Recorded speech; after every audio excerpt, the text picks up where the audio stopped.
दोस्तों चलिए शुरू करते हैं एक कहानी। लंबे बालों वाली बहू। सास बहू की कहानी शुरू से अंत तक सुनना। झुमकी के बाल बहुत लंबे थे, जमीन पर लहराते थे। वो अपने बालों की बहुत देखभाल करती थी। वो अपने लंबे बालों की कभी लंबी चुटियां बनाती तो कभी दूसरे स्टाइल से सजती। लेकिन शादी के बाद झुमकी की लंबी चुटियां उसके लिए मुसीबत बन गई।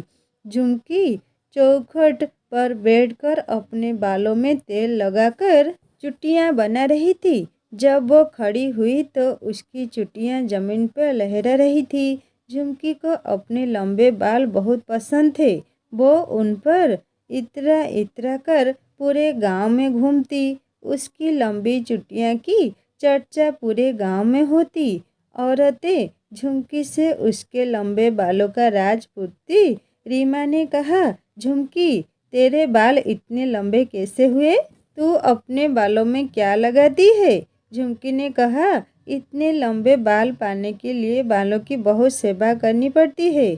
मैं इनमें रोज तेल लगाती हूँ, इन्हें मुलायमी मिट्टी से धोती हूँ, कभी शैम्पू नहीं लगाती। रीमा ने कहा, अच्छा तभी तेरे बाल बहुत सुंदर और इतने लंबे हैं। झुमकी को अपने लंबे बालों पर बहुत नाज था। धीरे धीरे दिन गुजर रहे थे। एक दिन उसे देखने के लिए लड़के वाले आए। उन्हें झुमकी की लंबी चोटी बहुत अच्छी लगी। लड़के की माँ सीमा ने कहा, लड़की के बाल तो बहुत लंबे हैं।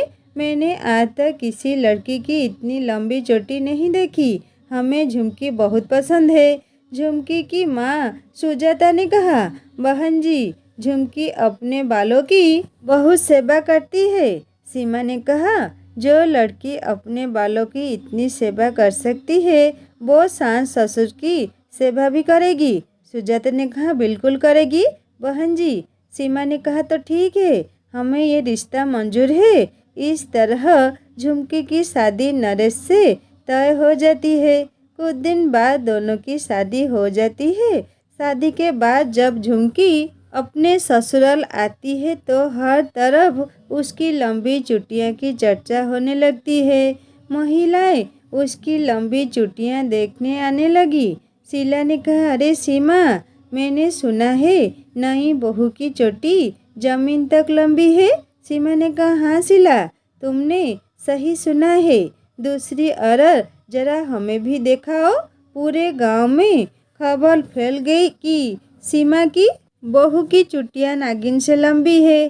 शीला ने बोला, सीमा तेरे पूरे खानदान में तो क्या पूरे गांव में इतनी लंबी चुटियां किसी की नहीं है। तूने अपने बालों की कितनी सेवा की, लेकिन तेरे बाल इतने लंबे नहीं हुए, नजर न लगे बहू को। सीमा ने कहा, शीला पहले लड्डू खाओ ना, मैंने बनाए हैं। बहू तो यही रहेगी। इसकी चुटियां देखने के बहुत मौके मिलेंगे। झुमकी की लंबी चुटियां की तारीफें सुनकर उसकी सास सीमा जलने लगी। सीमा ने कहा, जब से झुमकी आई है सब उसकी लंबी चोटी की तारीफ कर रहे हैं। अब इसकी लंबी चोटी किसी को देखने नहीं दूंगी। सभी मेहमानों के जाने के बाद सीमा ने झुमकी से कहा, सीमा बोला, बहू अपनी लंबी चुटियां का जूड़ा बना ले और इसे घूंघट से ढक कर रख। और खबरदार जो कभी अपने बालों की खोला तो। झुमकी ने कहा, लेकिन क्यों माँ जी? सीमा ने कहा, बहू तू बहुत भोली है। मैं नहीं चाहती कि तेरे लंबे बालों को किसी की नजर न लगे। झुमकी को सास सीमा की बात अच्छी नहीं लगी, लेकिन वो उसकी बात टाल नहीं सकती थी। उसे न चाहते हुए भी अपने लंबे बालों का जूड़ा बनाना पड़ता था। अब तो अपने बालों की सेवा भी नहीं कर पाती। जब भी वो अपने बालों में तेल लगाती, सीमा ने कहा, अपने बालों में तू 2-2 घंटे तेल लगाती है, कभी मेरे घुटनों में भी तेल लगा दिया कर, बहुत दर्द रहता है। हमने तो यही सोचकर तुझे अपनी बहू बनाया था कि बालों की इतनी सेवा करने वाली लड़की अपने सास ससुर की भी सेवा करेगी, लेकिन तुझे तो हमारी फिक्र ही नहीं है, सिर्फ अपने बालों को संवारने में लगी रहती है। झुमकी ने बोला, नहीं माँ जी, ऐसी बात नहीं है, मैं अभी आपके घुटनों में तेल लगा देती हूँ। झुमकी अपने बालों को छोड़कर सास के घुटनों में तेल लगाने लगती है। उसके बाद वो घर के दूसरे काम में लग जाती है। इतने में वो अपने बालों का जूड़ा बनाना भूल जाती है और उसके बाल जमीन पर लहरा रहे होते हैं। झुमकी रसोई में खाना बना रही थी कि सास सीमा ने देखा कि आस पड़ोस के लोग अपने अपने घरों से झांककर झुमकी के बाल देख रहे थे। यह देखकर सीमा से रहा नहीं गया। वो झुमकी के पास आई और उसे डांटते हुए बोली, सीमा बहू, तुझे कितनी बार कहा है कि अपने लंबे बालों का जूड़ा बनाकर उन्हें घूंघट से ढंक कर रखा कर, लेकिन तुझे समझ नहीं आता। झुमकी ने बोला, गलती हो गई माँ जी, मैं भूल गई थी, अभी अपने बालों का जूड़ा बनाती हूँ। ऐसा कहकर झुमकी ने फौरन अपने बालों का जूड़ा बनाया और उन्हें घूंघट से ढक लिया। जब कभी वो अपने बालों को धोती तो सीमा उससे छत पर बाल सुखाने भी नहीं देती। सीमा बोली, बहू, तू छत पर क्या कर रही है?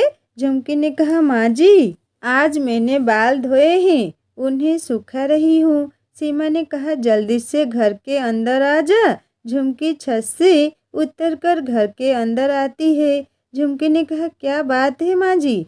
सीमा ने कहा, बहू, तू बाल सुखाने छत पर नहीं जाएगी, आज से तू अपने बाल कमरे में ही सुखाएगी। झुमकी ने बोला, लेकिन माँ जी, इतने लंबे बाल कमरे में कैसे सूखेंगे? सीमा ने कहा, मुझे कुछ नहीं पता, इन्हें जल्दी से सुखाकर जूड़ा बना ले।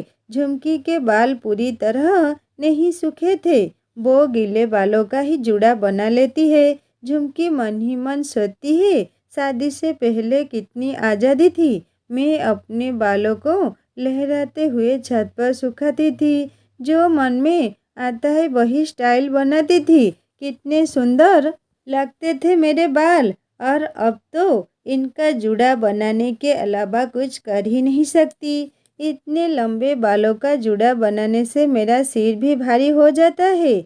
जब इन्हें जूड़े और घूंघट में ही रखना है तो इतने लंबे बालों का क्या फायदा? मैं इन्हें काट कर छोटा कर दूंगी, तभी माँ जी को चैन मिलेगा। कुछ ही दिनों में मैं अपने लंबे बाल काट दूंगी। ऐसा सोचकर वो उदास हो जाती थी। दिन बीत रहे थे और वो रोज अपने लंबे बालों के साथ एक सेल्फी लेती, ये सोचकर कि एक दिन इन्हें कट ही जाना है। तभी मौसम ने करवट ली और बारिश का महीना शुरू हो गया।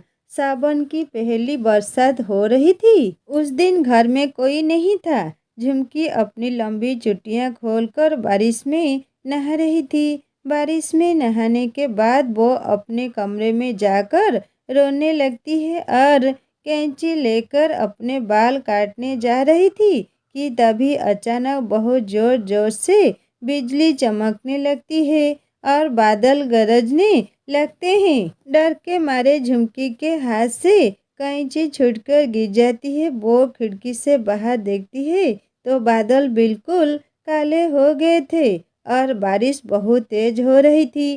तभी उसके सास, ससुर और पति नरेश भी घर आ जाते हैं। झुमकी के गीले बालों की देखकर सीमा ने कहा, सीमा बोला, तेरे बाल कैसे गीले हो गए? झुमकी ने कहा, माँ जी, मैं छत पर कपड़े उठाने गई थी, तभी बहुत तेज बारिश होने लगी, जिससे मेरे बाल गीले हो गए, इन्हें सुखाने के लिए खोला है। नरेश ने कहा, माँ, तुम हर समय झुमकी के लंबे बालों के पीछे पड़ी रहती हो, बाहर का मौसम तो देखो, अगर इसी तरह बारिश होती रही तो गांव में बाढ़ आ जाएगी। नरेश के पिता ने कहा, हाँ, नरेश ठीक कह रहा है, गांव में बाढ़ आ गए तो खतरा मंडरा रहा है भाई। झुमकी ने कहा, आप लोग चिंता मत कीजिए, अगर बाढ़ आ गई तो हम उससे बचने का कोई न कोई उपाय जरूर ढूंढ लेंगे। सीमा ने कहा, तू तो सबसे पहले अपने बालों को बचाएगी।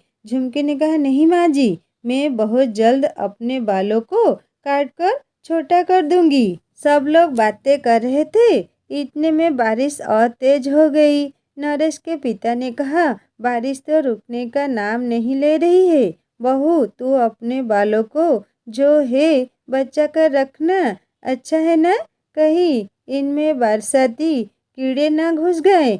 झुमकी ने कहा, ठीक है बाबूजी। उस टाइम बारिश होती है, यहाँ तक कि दूसरे दिन भी बारिश लगातार होती रही। 3 दिन बीत जाने के बाद भी बारिश नहीं रुकी और गांव में बाढ़ आ गई। लोगों के घरों के अंदर पानी घुस गया। झुमकी का घर भी बाढ़ के पानी में डूबने लगा। तभी सीमा आवाज लगाती है। सीमा बोलती है, बेटा, ओ बेटा जी, मुझे बचाओ, मैं डूब रही हूँ। नरेश ने कहा, मैं क्या करूँ माँ, मैं तो खुद डूब रहा हूँ। नरेश के पिता ने कहा, अरे मुझे कोई तो बचाओ, वरना मैं डूबकर मर जाऊंगा। सब लोग पानी में डूब रहे थे। सीमा ने कहा, क्या मेरे परिवार को बचाने वाला कोई नहीं है? क्या कोई हमारी मदद नहीं करेगा? झुमकी ने बोला, आप लोग चिंता मत कीजिए, आप लोगों को कुछ नहीं होगा। मेरी लंबी चुटियाँ सबकी मदद करेगी। सीमा, सुरेश और नरेश तीनों झुमकी की लंबी चुटियाँ को कसकर पकड़ लेते हैं। झुमकी को तैरना भी आता था। वो पानी में तैरकर सबको सुरक्षित जगह पर ले जाती है। वो अपनी लंबी चुटिया की मदद से गांव के दूसरे लोगों को भी डूबने से बचाती है और सबको सुरक्षित जगह पर ले जाती है। 2 दिन के बाद जब बाढ़ का पानी उतर जाता है तो तब गांव के लोग झुमकी की लंबी चुटिया की बहुत तारीफ करते हैं। शीला ने कहती है, सीमा, तेरी नई बहू की लंबी चुटिया ने हम सबकी जान बचा ली।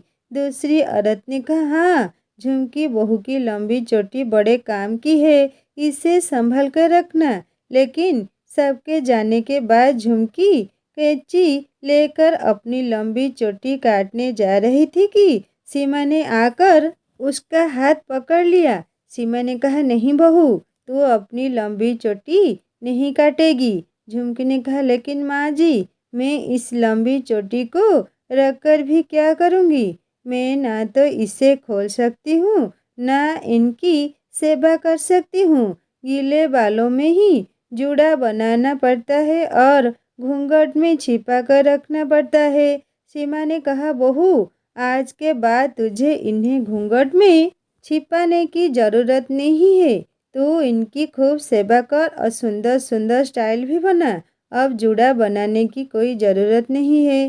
सास की बात झुमकी के कानों में शहद की तरह लग रही थी। झुमकी ने कहा, सच माँ जी? सीमा ने कहा, हाँ बहू। उस दिन के बाद से झुमकी की लंबी चुटियाँ फिर से लहराने लगी। दोस्तों, ये सास बहू की स्टोरी आप लोगों को कैसी लगी मुझे ज़रूर कमेंट करके बताइएगा।